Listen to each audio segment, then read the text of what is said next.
Assalamualaikum warahmatullahi wabarakatuh. Apa kabar sobat sekalian? Jumpa lagi di channel Roma teman ini. Kali ini kita akan membahas berita hangat dan masih hangat diperbincangkan, yaitu terkait gonjang-ganjing internal Partai Golkar setelah ketua umumnya yaitu Erlangga Hartarto coba untuk dikulik ya masalah kasus yang menjeratnya, yaitu terkait kasus minyak goreng. Dan saat ini ya patut eh, kondisinya ya sangat dalam titik nadir ya.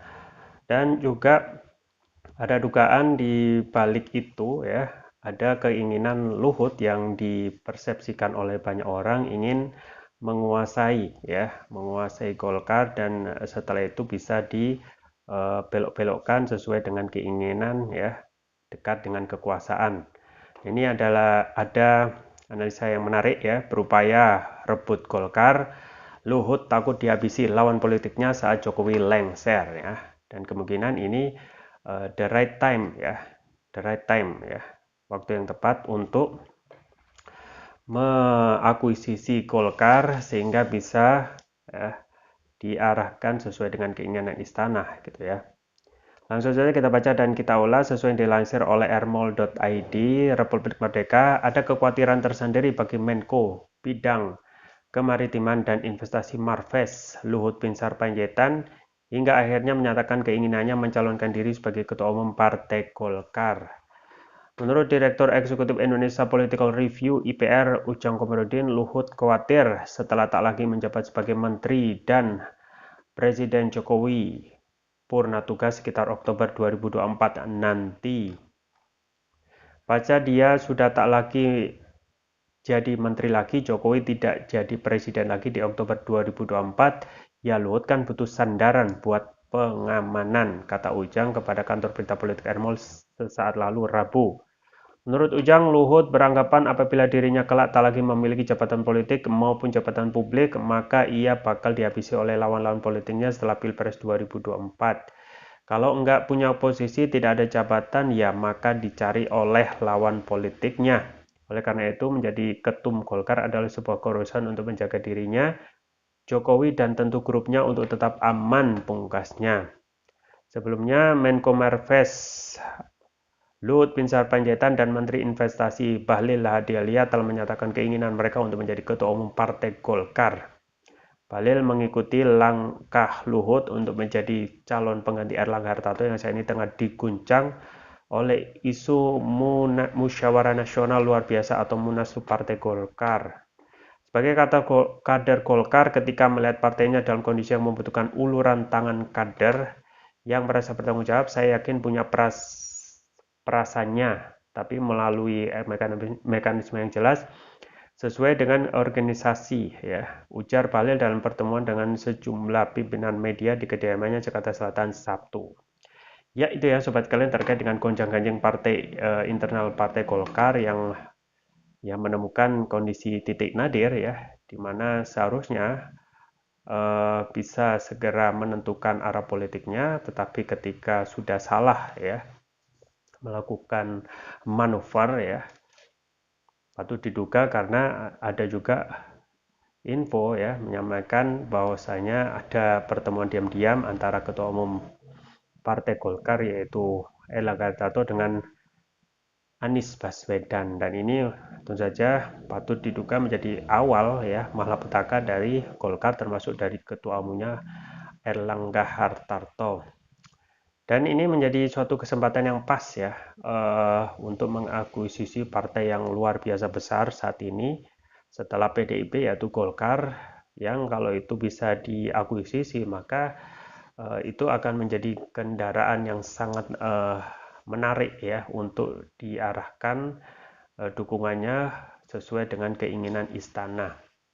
Nah, apa yang disampaikan oleh Ujang Komarudin adalah suatu warning ya, warning bahwasanya kondisi ya apa namanya kondisi sekarang yang lagi gonjang-ganjing bisa jadi sebagai aji mumpung bagi Luhut dan juga Bahlil Lahadalia untuk segera mengakuisisi ya, karena ketika sudah mendapatkan kapal besar yang namanya Golkar, maka segala kemungkinan dalam kontestasi Pilpres 2024 itu akan sangat mudah ya untuk dalam hal istana misalnya untuk mendapatkan dukungan, dalam hal internal ataupun personal pribadi Luhut ya, itu akan menjadi satu bantalan pengamanan yang pas ya setelah lengser nanti, setelah Jokowi lengser.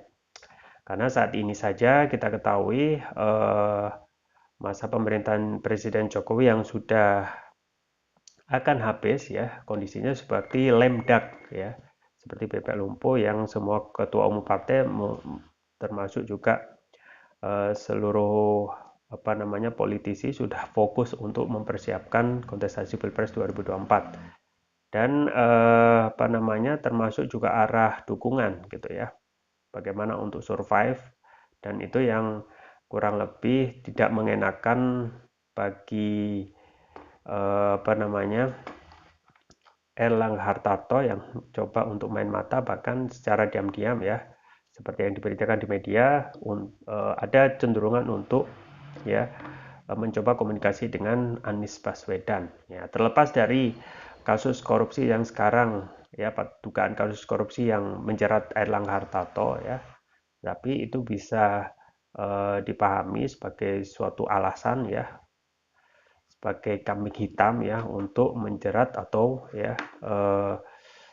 dalam tanda kutip ya tabungan kasus yang bisa dibuka ya ketika para ketua umumnya coba untuk main mata ke koalisi sebelah atau oposisi yang tidak sesuai dengan keinginan istana. Nah, saat ini kondisinya Golkar merupakan, meskipun partai yang besar pada saat Orde Baru dan pada saat reformasi, partai ini survive hingga hari ini gitu ya. Berbeda dengan partai yang lain yang juga merupakan partai Orde Baru, misalnya P3 yang saat ini kondisinya sedang mengkhawatirkan apakah bisa lolos pada Pilpres kontestasi di pemilu 2024 ya. Partai P3 saja itu yang pada saat Orde Baru itu cuma 3 ya, Demokrat, PDIP, Golkar dan juga P3 ya, itu tidak disangka saat ini kondisinya di bawah nadir ya, dan P3 bisa jadi sesuai beberapa hitung-hitungan kalkulasi dukungan itu bisa merosot bahkan tidak lolos parliamentary threshold. Nah, Golkar ya ini adalah sangat menarik ya, partai yang selalu survive di setiap rezim ya, dan selalu bersama dengan rezim yang berkuasa. Nah, patut diduga ya kalau kita melihat kecenderungan pemilih ya ke depan, kayaknya Anies ini ya akan moncer dan bisa saja memenangkan kontestasi ya. Jadi arah dukungan Golkar ini masih 50-50 antara tetap mendukung sesuai keinginan istana yaitu Ganjar dan PDIP, atau beralih kepada pilihan yang lebih rasional yaitu Anies Baswedan yang membawa yang dipersepsikan arah perubahan. Nah, sayangnya ya kekuatan istana saat ini coba untuk memainkan kekuasaannya ya dengan kembali lagi ya mengikat tali kerah baju para ketua umum yang balelo ya dengan membuka kasus-kasus. Jadi tabungan kasus yang ada dalam setiap menjerat para ketua umum partai ini sangat menjadi tabungan yang sangat penting ya untuk kekuasaan ya, agar ini juga menjadi suatu warning ya. Nasdem misalnya yang sudah mengalihkan ataupun arah politiknya sudah di luar kekuasaan yaitu mendukung koalisi Anies, sudah mendapatkan konsekuensinya meskipun di depan para ketua umum partai ya, termasuk Surya Paloh, termasuk juga Presiden Jokowi pasti akan melihat ini suatu hal yang biasa-biasa saja, tapi di belakang kita ketahui gitu ya sangat mengenaskan ya ketika kekuasaan itu dipakai untuk menjerat siapa saja yang tidak sesuai dengan keinginan kekuasaan. Nah, Golkar sekarang menjadi partai yang bisa menjadi harapan terakhir ya untuk meraih dukungan ya sesuai dengan keinginan istana. Nah, istana tentu saja tiap hari pasti rapat terus ya untuk menentukan siapa yang harus didukung ya. Apakah Presiden Jokowi tetap ya pada sesuai dengan keputusan partai yaitu PDIP tegak lurus dengan mendukung Ganjar, atau bisa jadi ya dukungannya itu kepada sosok yang lebih mantap yang bisa memberikan keamanan bagi diri Presiden Jokowi, yaitu mendukung Prabowo. Nah, saat ini dukungan itu ya partai itu sangat sulit gitu ya. Saat ini P3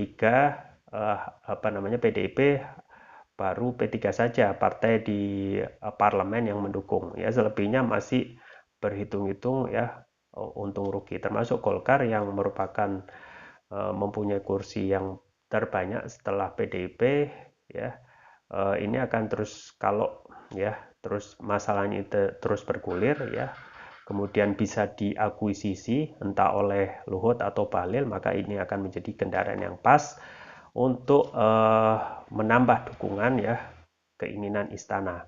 Whether apakah nanti ya diarahkan untuk mendukung Ganjar atau Prabowo atau kedua-duanya ya, sesuai dengan putaran yang akan berlangsung, putaran 1 atau putaran kedua, siapa yang akan bisa mempunyai chance lebih untuk memenangkan kontestasi di Pilpres 2024. Kita tunggu saja ke depan terkait konstelasi internal Partai Golkar ya yang semakin panas. Akankah Luhut bisa mengakuisisi dengan mudah atau ya dengan berdarah-darah gitu ya, dengan perlawanan tokoh-tokoh internal Golkar. Itu saja yang bisa saya sampaikan, semoga bermanfaat. Jangan lupa like, share, dan subscribe. Sampai jumpa lagi. Wassalamualaikum warahmatullahi wabarakatuh.